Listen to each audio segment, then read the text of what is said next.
بسم الله الرحمن الرحيم. ألف لام ميم را. تلك آيات الكتاب والذي أنزل إليك من ربك الحق ولكن أكثر الناس لا يؤمنون. الله الذي رفع السماوات بغير عمد ترونها ثم استوى على العرش وسخر الشمس والقمر كل يجري لأجل مسمى يدبر الأمر يفصل الآيات لعلكم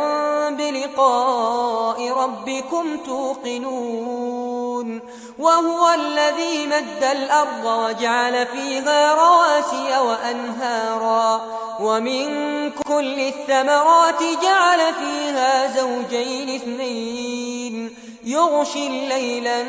النهار إن في ذلك لآيات لقوم يتفكرون. وفي الأرض قطع متجاورات وجنات من أعناب وزرع ونخيل صنوان وغير صنوان يسقى بماء واحد ونفضل بعضها على بعض في الأكل إن في ذلك لآيات لقوم يعقلون. وإن تعجب فعجب قولهم أئذا كنا ترابا أئنا لفي خلق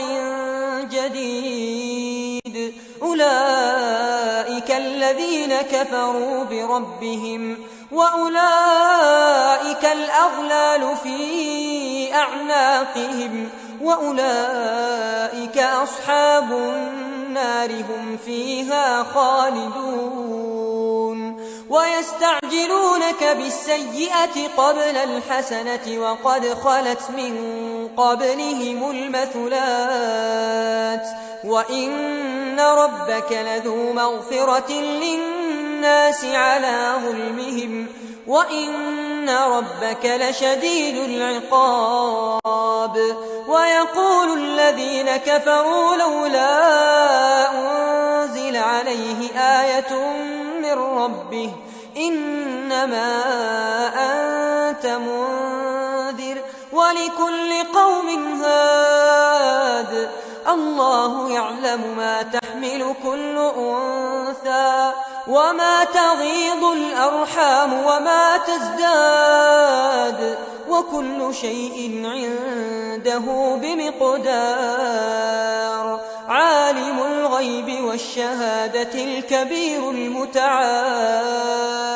سواء منكم من أسر القول ومن جهر به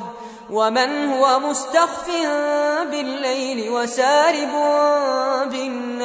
بالنهار له معقبات من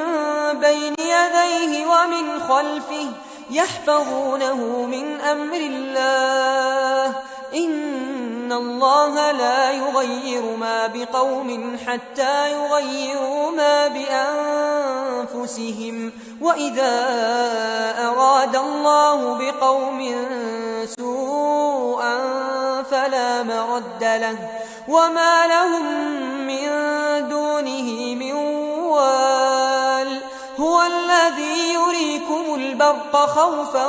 وطمعا وينشئ السحاب الثقال ويسبح الرعد بحمده والملائكة من خيفته ويرسل الصواعق فيصيب بها من يشاء وهم يجادلون في الله وهو شديد المحال. له دعوة الحق والذين يدعون من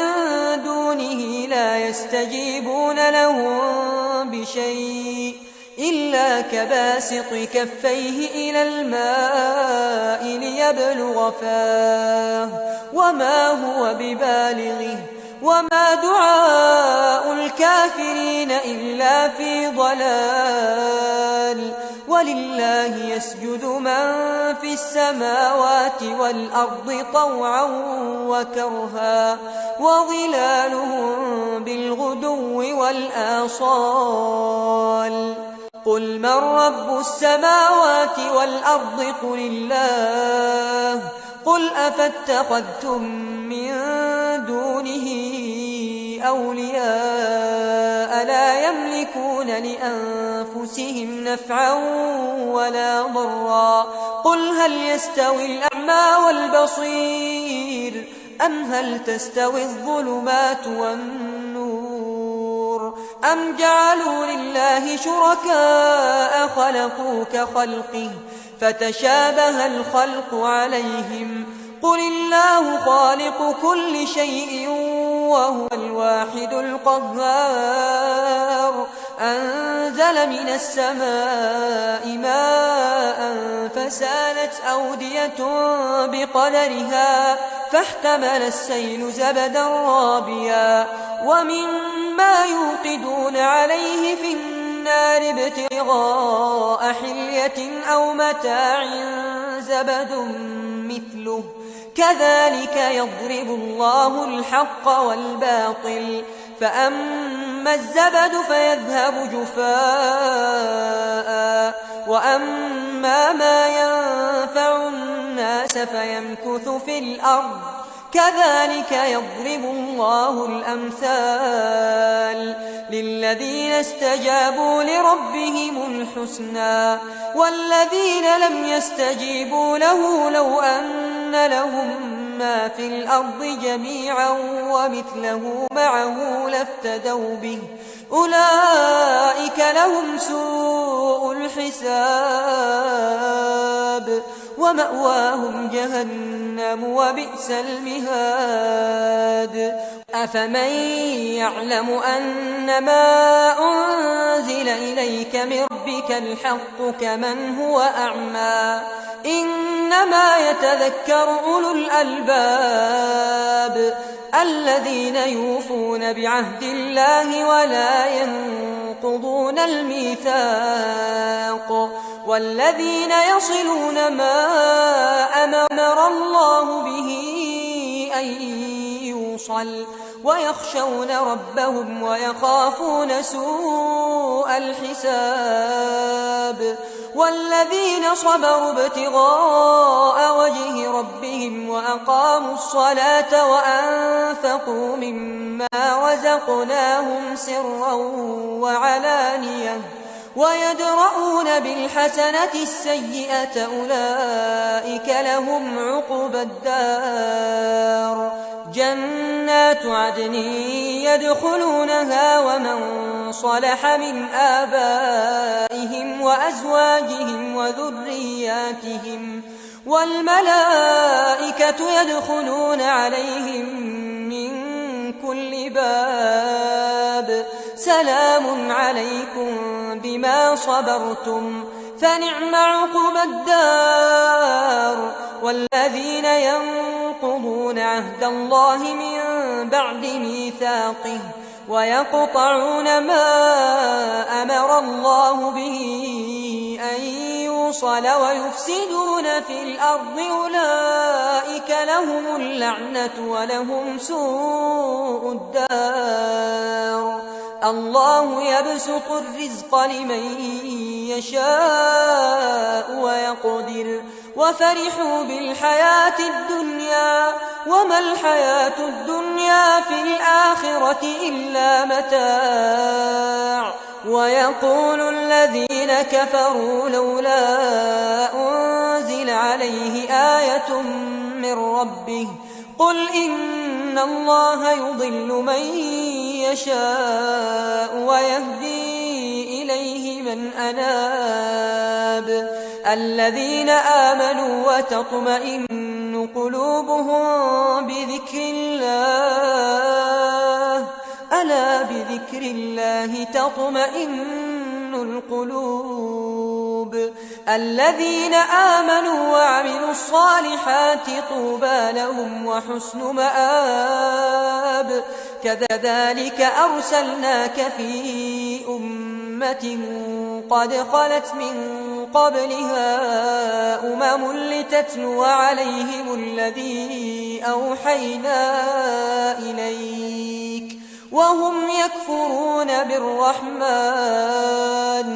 قل هو ربي لا إله إلا هو عليه توكلت وإليه متاب ولو أن قرآنا سيرت به الجبال أو قطعت به الأرض أو كلم به الموتى بل لله الأمر جميعا أفلم ييأس الذين آمنوا أن لو يشاء الله لهدى الناس جميعا ولا يزال الذين كفروا تصيبهم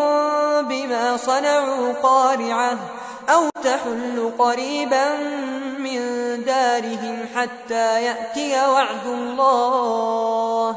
إن الله لا يخلف الميعاد ولقد استهزئ برسل من قبلك فأمليت للذين كفروا ثم أخذتهم فكيف كان عقاب أفمن هو قائم على كل نفس بما كسبت وجعلوا لله شركاء قل سموهم أم تنبئونه بما لا يعلم في الأرض أم بظاهر من القول بل زين للذين كفروا مكرهم وصدوا عن السبيل ومن يضلل الله فما له من هاد لهم عذاب في الحياة الدنيا ولعذاب الآخرة أشق وما لهم من الله من واق مثل الجنة التي وعد المتقون تجري من تحتها الأنهار أكلها دائم وظلها تلك عقبى الذين اتقوا وعقبى الكافرين النار والذين آتيناهم الكتاب يفرحون بما أنزل إليك ومن الأحزاب من ينكر بعضه قل إنما أمرت أن أعبد الله ولا أشرك به إليه أدعو وإليه مآب وكذلك أنزلناه حكما عربيا ولئن اتبعت أهواءهم بعدما جاءك من العلم ما لك من الله من ولي ولا واق ولقد أرسلنا رسلا من قبلك وجعلنا لهم أزواجا وذرية وما كان لرسول أن يأتي بآية إلا بإذن الله لكل أجل كتاب يمحو الله ما يشاء ويثبت وعنده أم الكتاب وإما نرينك بعض الذي نعدهم أو نتوفينك فإنما عليك البلاغ وعلينا الحساب أولم يروا أنا نأتي الأرض ننقصها من أطرافها والله يحكم لا معقب لحكمه وهو سريع الحساب وقد مكر الذين من قبلهم فلله المكر جميعا يعلم ما تكسب كل نفس وسيعلم الكفار لمن عقبى الدار ويقول الذين كفروا لست مرسلا قل كفى بالله شهيدا بيني وبينكم ومن عنده علم الكتاب